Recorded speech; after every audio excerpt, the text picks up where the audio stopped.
참고하려고 합니다. 오늘 본문 말씀에서 26절에 첫 번부터 이렇게 말씀하고 있습니다. 그 주인이 대답하여 이르되 라는 것입니다. 주인이 대답하여 이르되 라는 것입니다. 그러니까 앞서 상황들에 대해서는 우리가 아마 설명을 제가 다 하지 않아도 잘 알리라 생각합니다. 여행 갔다가 맡겨놓고 여행 갔다가 돌아와 보니 맡기고 갔었던 그 일에 대한 지금 결과를 보고 갔다가 그 주인이 대답하는 말인 거예요. 근데 그 마지막에 악하고 게으른 종에 관련된 내용을 오늘은 조금 더 집중해 보려고 하는 것입니다. 그리고 이르되 뭐라고 그랬습니까? 악하고 게으른 종아, 나는 심지 않은 데서 거두고 해치지 않은 데서 모으는 줄로 네가 알았느냐? 라고 하면서 네가 나를 오해했다 라고도 말씀했습니다. 어떤 성경학자들, 성경조사들은 우리가 살고 있는 이 현대에 있어서의 나태의 죄는 옛날에 고대 세계에 있어서의 와 같은 그런 큰 죄가 아니라고 말하기도 합니다. 그렇지만 이거는 단순하게 한번 생각해 보고 복잡하게 생각할 필요도 없어요. 사실은 그때 죄가 지금의 죄 똑같은 죄다라고 하는 것으로 본다고 한다면 그때는 큰 죄가 큰 죄였는데 지금은 가벼운 죄냐 이렇게 설명할 수 없다라는 얘기인 거죠. 그런 면으로 볼 때에 이것들을 잘 들여다보면 현대 사람들은 지금을 살아가는 우리들이 자칫 나태라고 하는 것에 대해서 조금 가볍게 여길 수도 있는 우를 범할 수 있다라는 점을 한번 짚어본 겁니다. 그래서 사전을 좀 뒤져봤더니 웨스터 사전이라는 데는 나태, 슬로우라고 하는 말을 어떻게 정의하고 있느냐면 행동이나 노동을 싫어하는 것, 게으른 것, 느린 것, 부지런하지 않은 것이라고 정의를 해놓고 있더라고요.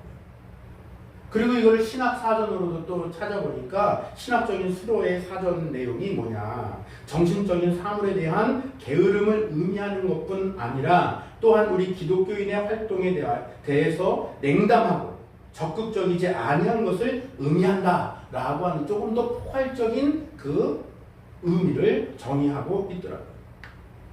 그러니까 그냥 단순히 느림, 부지런하지 않은 것, 행동이나 노동을 싫어하는 것 뿐이 아니라 정신적인 사물에 대한 게으름을 의미하는 것뿐만이 아니라 기독교인으로서 활동에 냉담하거나 관심을 갖지 않거나 적극적이지 않은 것도 이 범주 안에 들어간다는 얘기인 거예요. 성경은 말씀하기를 시들게 하고 죽음을 가져오는 저주스러운 나태의 죄에 대해서 많이 말씀하고 있다는 거예요. 잠언서 19장 15절 말씀을 찾아보니까 이렇게 기록하고 있습니다. 게으른 자의 정욕이 그를 죽이나니. 뭐가 죽인다고요? 게으른 자의 정욕이 그를 죽인다. 그리고 뒤에 말씀하기를 이는 그 손으로 일하기를 싫어함이니라 라고 하면서 나태 게으름에 대해서 잠언서 말씀에서는 얘기하고 있습니다. 그와 동시에 성경은 또한 나태에 받을 심판의 엄격함에 대해서도 말하고 있다는 것들을 우리는 성경 곳곳에서 찾아볼 수가 있습니다. 예수님의 달란트 비유는 바로 그런 점에서 우리가 충성스러우냐 충성스럽지 않느냐, 게으르냐 부지런하냐 라고 하는 부분으로 우리는 조금 더 우리의 삶을 거기에 적용해 볼 수 있는 내용들이라고 생각합니다. 예수님은 분명하게 비유를 통하여서 우리에게 충성스러운 종에 대한 칭찬과 상급에 대해서 분명하게 말씀하셨어요. 그러나 그것만 말씀하신 것이 아니라 동시에 모두 있다라는 거예요. 심판과 징계가 있다라는 정도 동시에 다루고 있다라는 것입니다. 누구에게요? 충성스러운 종에게 그런 일을 하시는 게 아닙니다. 착하고 충성된 종에게는 상금이에요. 그러나 반대로 나태한 종, 오늘 본문 말씀을 정확하게 비유한다고 한다면 악하고 게으른 종에는 뭐가 동시에 있다는 거예요? 그들에게는 상금과 칭찬이 아니라 오히려 심판이 기다리고 있다라는 얘기를 하는 거예요. 그런데 이 심판에 대하여서는 이 나태의 죄, 게으름의 죄를 무엇과 동일한 선상에 뒀는가? 예수님은 무엇과 동일한 선상에 두었는가 하면 간음한 죄와 살인한 자의 죄와 동일한 선상 안에 선상에 두었다라는 것입니다. 그 말씀이 오늘 우리가 본문으로 택한 마태복음 25장 26절로 30절까지의 그 선고 내용이에요. 다시 한번 말씀을 읽어보겠습니다. 다 같이 읽습니다. 시작. 그 주인이 대답하여 이르되 악하고 게으른 종아, 나는 심지 않은 데서 거두고 해치지 않은 데서 모으는 줄로 네가 알았느냐? 그러면 네가 마땅히 내 돈을 추리하는 자들에게나 맡겼다가 내가 돌아와서 내 원금과 이자를 받게 하였을 것이니라 하고, 그에게서 그 1달란트를 빼앗아 10달란트 가진 자에게 주라. 무릇 있는 자는 받아 풍족하게 되고 없는 자는 그 있는 것까지 빼앗기리라. 이 무익한 종을 바깥 어두운 데로 내쫓으라. 거기서 슬피 울며 이를 갈리라 하니라 라고 말씀하고 있다. 26절에 악하고 게으른 종의 결과는 30절 말씀에 분명하게 말합니다. 무엇입니까? 이 악하고 게으른 종아, 이 무익한 종아 라고 야단을 맞고 바깥 어두운 데로 내어 쫓으라. 거기서 슬피 울며 이를 갈리라 라고 하는 심판과 징계의 내용이 있다라는 것입니다. 사실 이 따지고 보면 이 무익한 종은 특별히 나쁜 일을 저지른 건 아니에요. 근데 예수님이 앞서 말씀드린 것처럼 예수님은 그 죄를 동일 선상에 어디다 두었다고요? 간음죄와 살인죄와 같은 선상에 두었다라는 것을 우리가 염두에 두고 본다고 한다면, 그는 우리가 세상적인 눈으로 봤을 때 그게 대단히 무슨 얼마나 나쁜 일이라고 라고 하는 것으로 착각할 수 있습니다만, 그렇지 않다라는 것을 말씀드립니다. 그러니까 그런 세상적인 기준으로 본다면 특별히 나쁜 일을 저지른 것 같지는 않아 보여요.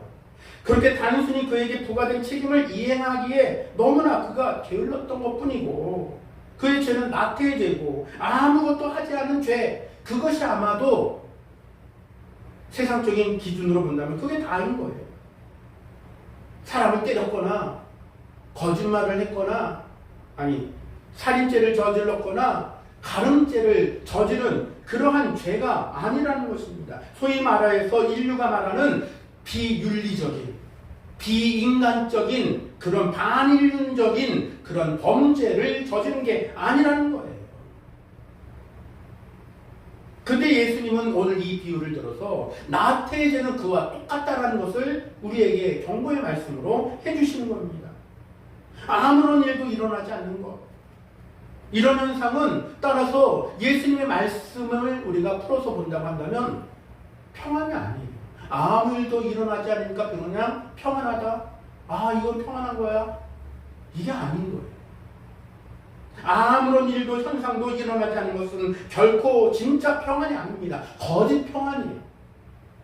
다른 의미로 기도하지 않는 게으름으로 아무 역사도 일어나지 않는 것이다라고 우리는 믿음으로 해석해 볼 수가 있는 것입니다.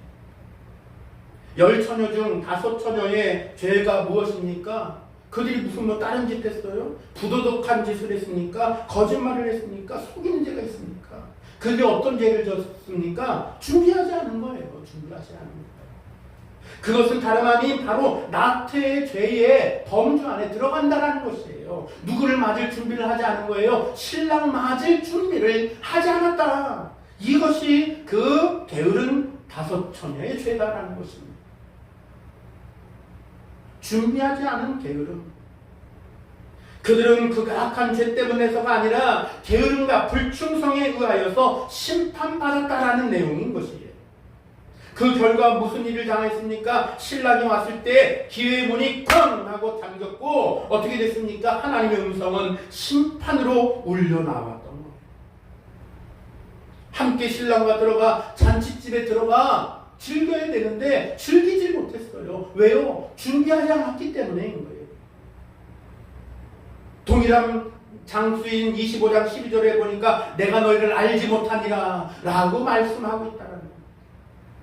오늘날도 얼마나 많은 교회와 교인들이 이 무서운 심판을 전혀 생각하지 않는지 우리는 한번 생각해 봐야 되겠다는 것이죠. 이 나태의 죄들을 범하고 있는지 우리는 잘 따져봐서 내가 만약 아직까지 인식을 못했다고 한다면 다시 한번 인식해보고, 혹시 인식했더라도 잊어버렸거나 좀 희미해진 부분이 있다면 다시 한번 각인시켜서 다시 한번 우리가 뚜렷하게 윤곽이 드러나도록 우리가 해야 될 필요가 있다는 것입니다.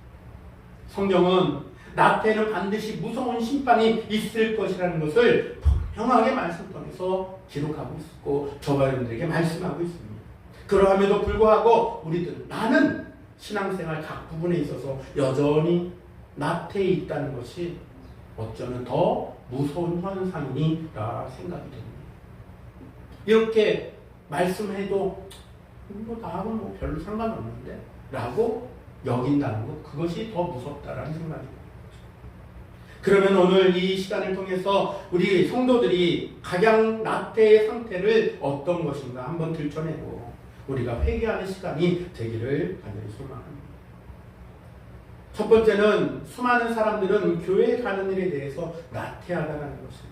물론 오늘 이 자리에 참석한 저와 여러분들에게는 해당하지 않을 수 있습니다만 그래도 그 안에서도 우리는 잘 찾아봐야 됩니다. 그들은 주일날 교회 가는 일에 나태하다는 거예요.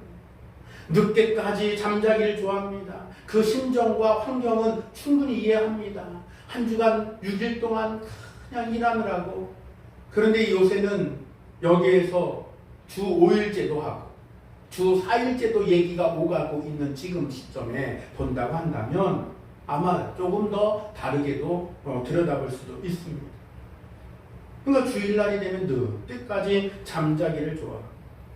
혹은 주일날이 되면 골프를 치러 나가는데 경기장 가기에 마음이 분주하고 새벽같이 골프장 가는 분들 보면 굉장히 부지런해요. 새벽부터 가고 이 가방 메고 가서 줄 서갖고 들어가더라고요. 다른 이들은 혹은 그렇게 하지 않는 다른 사람들은 주일날 아침을 느슨하게 보내면서 신문을 펼쳐보면서 다리를 꼬고 소파에 앉아서 라디오를 듣거나 혹은 신문을 뒤적거리는 모습이 있다.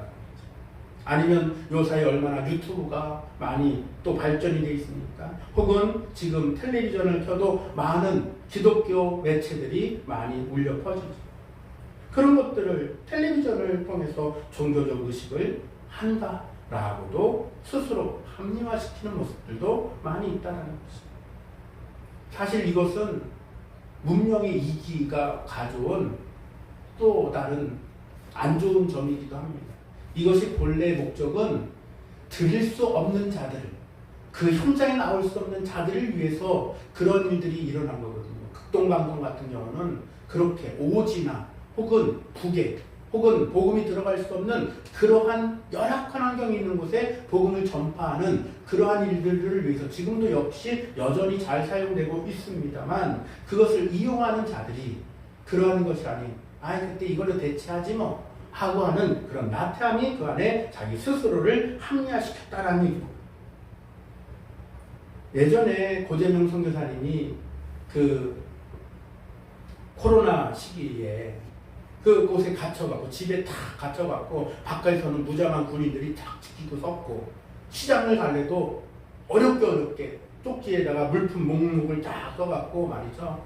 군인 관계자한테 딱 건네줘서 이거는 사도 되고 이거는 안 사도 필요한 거니까 지금 안 사도 되잖아 이러면서 검열을 받은 다음에 그 다음에 시장도 그렇게 갔다 왔다 라고 하는 얘기를 들으면서 그때 그 한 달 동안 혹은 2달 동안 그 집안에 갇혀있는데 너무 답답했는데 그때에 그렇게 매체를 통해서 예배드릴 수 있는 그것만으로도 너무 눈물이 나더라 라는 얘기를 저도 들은 바가 있고 저도 소개해 드린 바가 있습니다.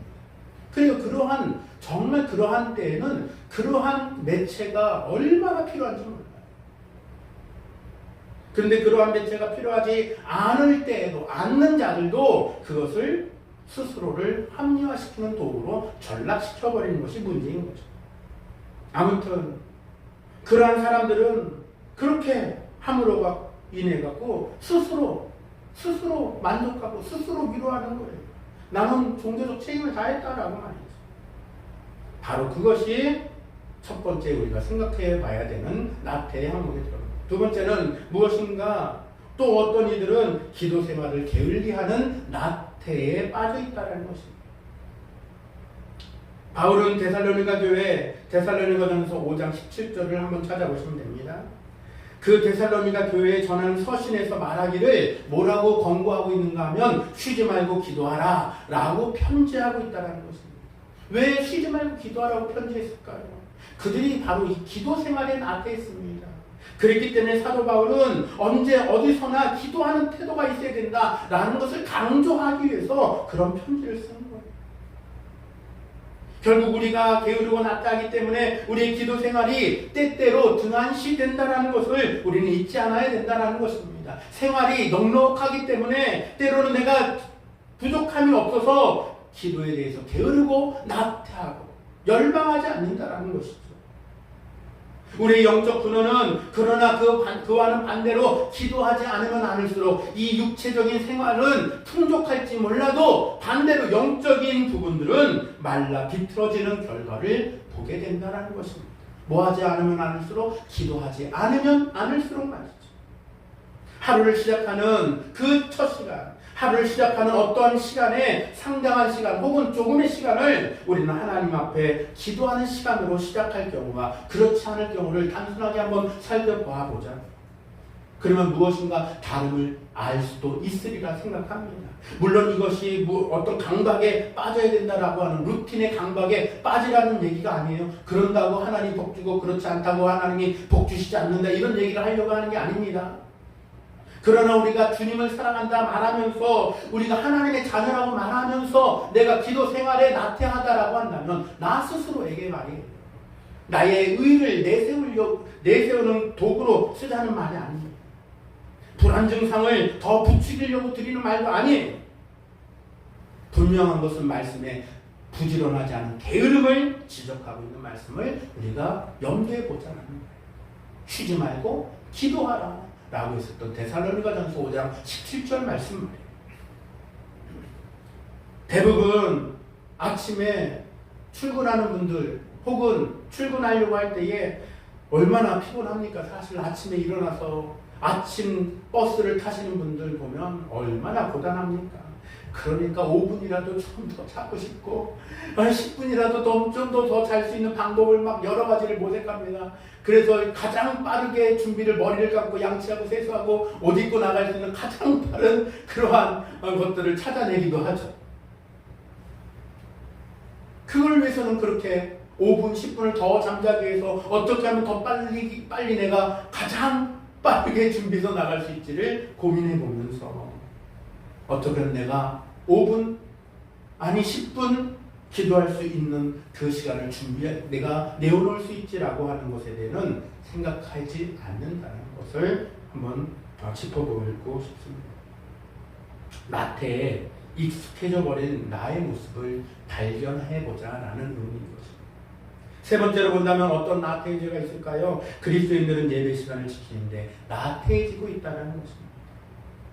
나른해졌다고 할까요?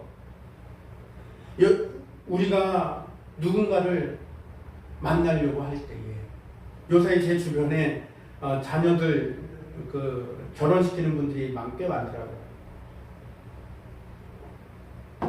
그래서 그 자녀를 결혼시키는 분들의 얘기를 듣다 보면 사돈될 분을 어디서 만나게 됐는데 고민돼. 그러면서 뭘 먹어야 될지, 뭘 입고 나가야 될지, 어떻게 가고 무슨 얘기를 해야 될지, 너무 그냥 머리가 복잡해.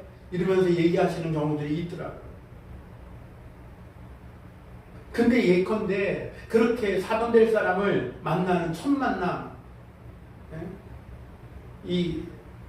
그러한 시간을 가질 때에 늦게 나갑니까? 그래도 서둘러서 시간을 늦지 않으려고 해서 나갑니까? 아무거나 잠바떼기 주워 입고 나갑니까? 아니면 그래도 내가 가진 옷 중에 그래도 괜찮다 싶은 옷을 입고 나갑니까? 두말할 나이가 없을 거라 생각합니다. 아마 시간 전에 미리 가서 옷차림도 한번 점검해보고 머리 모양이 어디 바람이 흐러지는 않았는지 한번 또 점검도 해보고 오늘 내가 식사를 대접하는 그런 마음이었다고 한다면 오늘 식사가 제대로 잘 나올는지 이 점검도 한번 해보고 미리 식당에 전화해서 예약한 게 맞는지 이게 차질이 생기진 않는지 한번 더 점검해 볼 거예요. 만반을 기한다고 말하죠. 아마 그렇게 할 것 같다라는 얘기입니다. 근데 우리가 하나님 앞에 예배하는 그 시간 몇 시에 딱 시작한다 이 시간만을 얘기하는 말은 아닙니다만 이 시간에 내가 잠시 동안이라도 예배를 위해서 나는 얼마만큼 전반적으로 준비하고 게으르지 않게 나아가고 시간을 내가 주님의 말 드리려고 애쓰는가라는 얘기입니다. 네 번째로 본다고 한다면 성경을 읽는데 나태한 죄를 범하고 있다라는 것입니다. 겨우겨우 어떻게 한 절, 겨우겨우 어떻게 한 장. 그러나 그거 외에도 너무나도 열심히 정말 필사를 해가면서 그렇게 성경을 읽는 분들도 있고 쓰시는 분들도 있고 많은 분들이 그렇게 많은 그런 믿음을 위하여서 애쓰는 분들이 많이 있습니다만 자칫 나태하고 게으른 것이 틈탈까봐 틈타는 부분들을 놓고 말씀을 드립니다. 베드로전서 2장 2절에는 갓난 아이들 같이 순전하고 신령한 젖을 사모하라. 이는 이로 말미암아 너희로 구원에 이르도록 자라게 하려 함이라 라고 말씀에 기록하고 있습니다. 무슨 말입니까? 하나님의 말씀을 사모하라는 거예요. 갓난 아이가 젖을 사모함 같이 우리가 신령한 하나님의 말씀의 젖을 사모해야 된다라는 얘기를 하고 있는 것입니다. 많은 그리스도인들이 자라나지 않는 이유가 무엇인가? 이유는 딱 하나예요. 말씀, 즉 성경을 읽지 않기 때문이다 라는 것으로 한마디로 진단할 수 있는 겁니다. 성경이 읽지 않는 이유는 무언가? 그것도 한마디로 얘기할 수가 있는데 바로 게으르기 때문이다 라고 말할 수 있다는 것입니다. 시편 기자는 따라서 고백하기를 하나님의 율법을 주야로 묵상한다 라고 고백했던 이유가 나의 육체대로만 살면 나는 주의 말씀을 주야로 묵상하지 않지만 주의 말씀으로 내가 하나님의 율법의 말씀으로 내가 주야로 묵상하며 살겠습니다 라고 하는 다짐이며 고백인 줄로도 압니다. 힘들더라도 그렇게 살면 그 결과는 어떻습니까? 하나님의 말씀은 우리의 마음과 영혼을 꿀송이보다 더 달게 더 풍족하게 하시겠다라고 약속했던 말씀을 여러분들 꼭 기억하고 체험하는 우리가 돼야 될 줄로도 압니다. 사람이 가지고 있는 그리스도로 인한 기쁨과 긴장을 나는 왜 가지지 못하나 라고 이상하게 생각해 보신 적 있습니까? 그것은 성경을 읽지 않기 때문에 일어나는 일들이라는 것을 조금만 생각해 보면 금방 알 수가 있습니다. 그 무엇보다 무서운 나태의 죄를 범하지 않기를 바랍니다. 마땅히 했어야 할 일들을 하지 않고 있다는 점들을 정신을 바짝 차려서 우리가 다시 한번 깨울 수 있고 하나님의 말씀을 읽는 저희들이 되기를 바라며 주야로 주의 말씀을 묵상하는 우리가 되어야 할 줄로 믿습니다. 다섯 번째로 본다면 어떠한 나태의 죄인가? 바로 그리스도를 증거하는데 나태한 죄를 범하고 있다라는 것입니다. 저와 여러분들은 어떤 영혼에게 그리스도를 소개한 지 얼마나 오래되었는가 한번 생각해 볼 필요가 있을 것 같아요. 나는 언제 전도를, 나는 언제 누군가에게 예수 그리스도는 주시다라고 내가 소개한 적이 언젠가 한번 생각해 보자. 만약 어제 그렇게 했다면, 아니 오늘 교회 오기 전에도 그 과정에서 했다면 너무나도 참 감사하고 하나님이 기뻐하실 일입니다만 그게 언제적인지도 생각해 본다고. 그게 언제 어느 쪽에 했는지조차도 가물가물한다면 우리는 다시 한번 좀 하나님 앞에 이렇게 우리 회개하는 마음으로 나아가고 이 마음이 우리에게 찔림이 될 때에 주 앞에 열심을 회복하게 해달라고 기도해야 될 줄 압니다. 다른 사람에게 바로 예수 그리스도가 나의 구세주다. 나도 그 예수님을 고백함으로 구원받았다라고 하는 그 은혜를 함께 나누는 일이 많습니다. 만일 그 시간이 오래 흘렀다고 한다면 이 일들에 대해서 다시 한번 각오하기를 우리가 시간이 되는 대로, 아니 시간을 내서, 아니 만나는 일을 그때가 어느 때인지는 알 수 없습니다만 그 감동이 진하게 다가올 때에 놓치지 말고 접촉하는 일을 통해서 그들에게 예수 그리스도를 전하고 전파하는 일들을 우리가 잊지 않기를 주님의 이름으로 축원합니다. 여러분, 지옥에 간 부자의 비유 우리가 잘 알잖아요. 이 세상에는 죽기 전에는 떵떵거리고 잘 살았는데, 죽고 나니까는 자기가 평상시에 자기 집 앞에 버린 음식 주워 먹던 거지는 아브라함 품에 안 됐는데, 자기는 눈 떠보니 어떻게 해요? 지옥에 가 있는 거예요, 지옥에. 그래서 뭐라고 얘기했습니까? 아브라함이요, 나의 아버지, 나의 아브라함이요, 제게 당신 품에 있는 거지를 손가락에 물 한 방울 찍어서 내게 떨어뜨려 주길 원합니다. 아니, 할 수가 없어. 안 돼. 그렇다고 한다면 다른 것 얘기하다가 뭐라고 최후로 부탁을 합니까? 제 가족들에게 주여 사람을 보내었어. 깨닫게 하옵소서. 아니야. 그때도 필요한 일들이 있으면 그때에 필요한 이들이 가서 전할 거야. 나태해제가 그때 부자로 떵떵거리며 살 것만이 아닌, 육체만을 위해서 살 것이 아닌 영을 위해서 살아야 될 이유가 분명함을 우리는 그 비유에서도 알 수 있으리라 생각합니다. 내가 전하지 않는 죄 때문에 멸망길로 가고 있는 이들이 있다고 한다면 우리는 괴로워해야 된다라는 겁니다. 여섯 번째로 본다면 생활 방식에 있어서 나태한 죄를 범하고 있다라는 것입니다. 옷을 입는 것이나 이야기를 하는 데 있어서 나태한 것은 죄이다라는 것으로 정의해 볼 수 있겠습니다. 이게 무슨 말인가? 일상생활에 있어서 예의범절을 지키는 데는 나태하지 않으려고 얼마나 노력합니까? 그런데 주의 말씀으로 인하여서 내 생활 방식을 고쳐나가고 바꿔나가려고 하는 데는 혹시 내가 나태하거나 관심이 없었다고 한다면 이것은 분명히 나태의 죄다라는 것입니다. 나태의 죄는 여러 가지 방면으로 나타나는데, 예를 들면 우리가 요새 많이 CCTV 이런 게 발달해서 한분리 같은 이런 자동차 관련 사고 캠을 프로그램을 만들어 갖고 하죠. 그런데 보면 자동차를 운전하는 사람들이 나태에 빠져갖고 일어나는 사고들이 얼마나 많이 일어납니까? 전방주 시태만, 음주운전, 졸음운전, 그런 것들이 자기만 다치고 끝나는 것이 아니라 다른 사람의 생명을 위협하잖아요. 경건의 바탕이 되는 몸을 깨끗하게 하는 일을 게을리하는 것과도 아마 비슷하지 않을까 생각합니다. 나만 더럽고 끝나는 게 아니라는 것이에요. 나만 방탕한 그것으로 끝나는 게 아니라는 것입니다.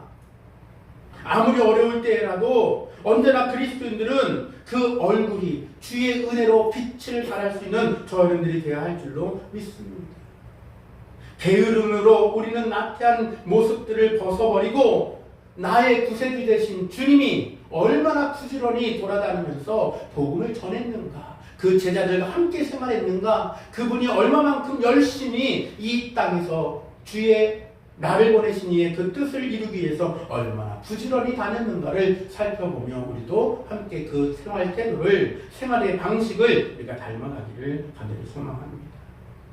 예수님은 심지어 어떻게까지 했습니까? 그렇게 바쁜 와중에도 이웃을 찾아가고 어려운 이들을 돕고 불행한 자들과 가난한 자들과 함께하는 그 필요를 느꼈고 그들에게 그 필요를 채워주셨던 것을 우리는 잊지 않아야 할 줄로 압니다.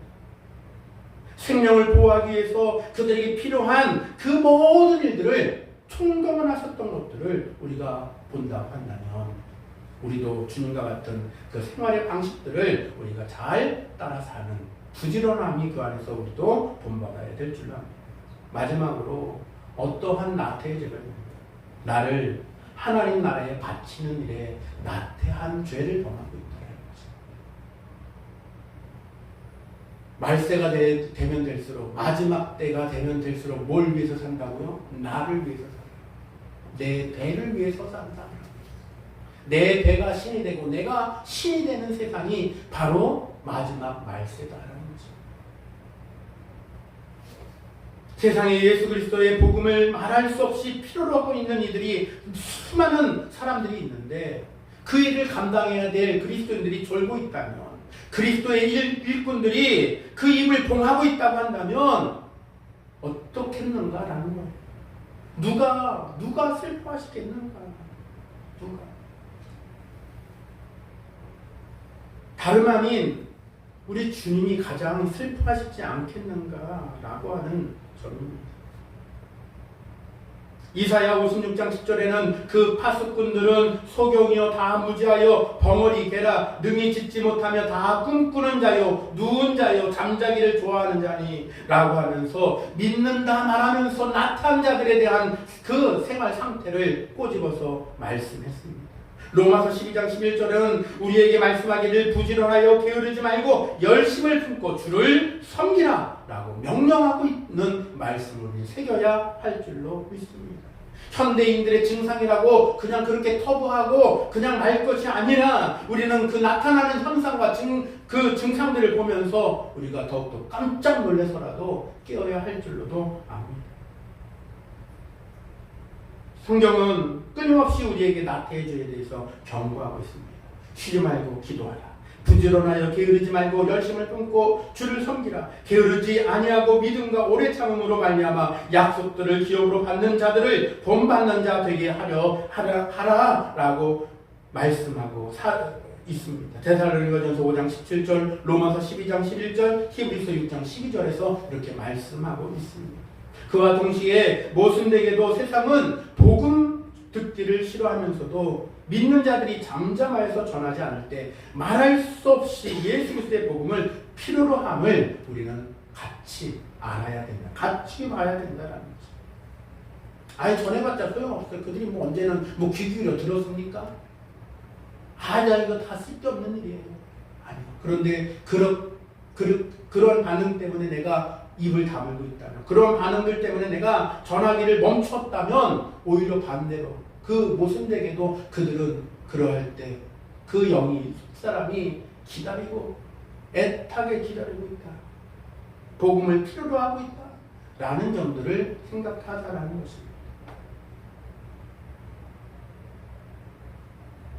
이전에 들은 말입니다만 그냥 주일만 되면 열심히 그냥 옷도 잘 입고 해갖고 교회를 가는데 그냥 자기한테는 교회 가자는 말 한마디를 안 하고 그냥 그 앞을 지나가는 모습을 보면서 그 교회 안 가던 그 마음이 들더라는 거예요. 나한테도 좀 가자고 말 좀 하지. 왜 그냥 저러고 그냥 가지? 우리 집 앞을 그렇게 지나가면서도 왜 나한테 한번 가자 소리는 안 하지? 라고 하는 말을 저도 들은 바가 있습니다. 그래요. 그런 것입니다. 그러니 우리는 그런 일들 가운데 혹은 내가 전해서 아유 듣기 싫어요 라고 할지라도 우리는 열심히 정하고 증거해야 될 줄로 압니다. 내가 하는 것이 아니라 그 일을 통하여서 주께서 역사하실 것을 기대하면서 말이죠. 이제 마무리해 보겠습니다.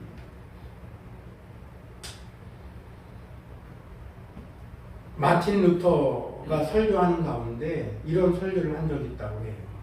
그래서 그 설교문의 일부를 잠깐만 말씀드립니다. 사단이 큰 기념제를 개최하고 그의 졸개들을 불러 모았습니다. 졸개들의 여러 가지 특명에 대한 결과를 보고하는 시간이었습니다. 한 놈이 저는 사막의 야수들을 그리스도인들을 대상으로 풀어놓았고 그들의 뼈는 지금 모래 위에 있습니다. 라고 보고했다는 거예요. 그때 사단이 우두머리 된 사단이 그래 그것이 어쨌단 말이냐 그들의 영혼은 다 구원되었는데 하면서 별로 치질 않았다는 거죠.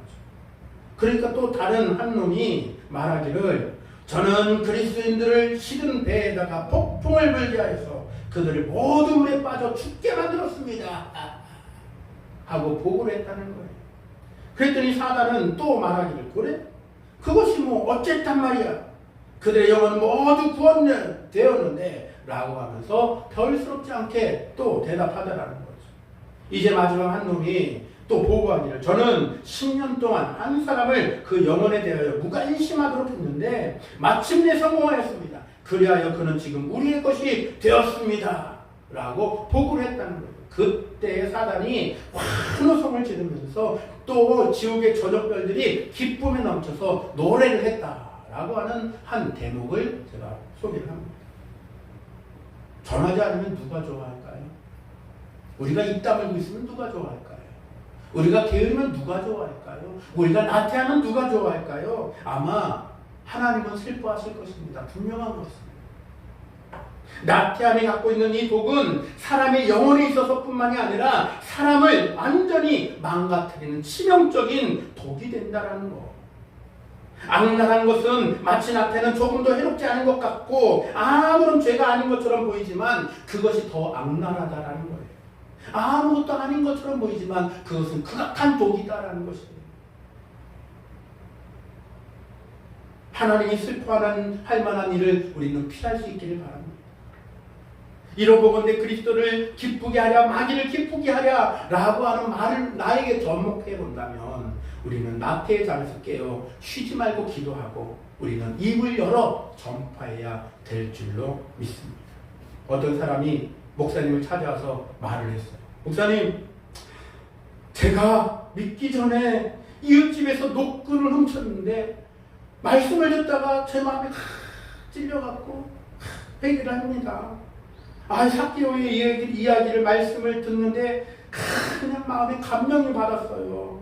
그래서 그 독군을 다시 돌려주기로 했는데 어떻게 돌려줘야 될지를 모르겠어요. 그 이웃 사람이 여전히 저를 용서하지 않을런지 용서할런지 너무 고민이 됩니다 라고 말을 하자 목사님이 그 이야기를 듣고 난 후에 찬찬히 얘기를 하기 시작했습니다. 혹시 형제요,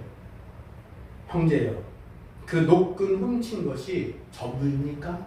걱정하는 이유가 뭡니까? 라고 묻는 거예요. 그러자 그는 갑자기 동공지진이 일어나면서 눈이 확 커지면서 실은 녹근만 훔친 게 아니고 녹근에 매달려 있었던 송아지도 같이 끌고 왔습니다 라고 얘기하더라는 거예요. 녹근만 훔친 겁니까? 송아지를 훔친 겁니까? 사실 녹근 훔친 게 아니고 소에 꿰어져 있었던 녹근을 같이 갖고 온 거겠죠. 우리는 과거의 잘못을 깨달을 때 숨기지 않아야 돼요. 회개를 하려면 바로잡으려고 하는 그 일이 있어야 됩니다.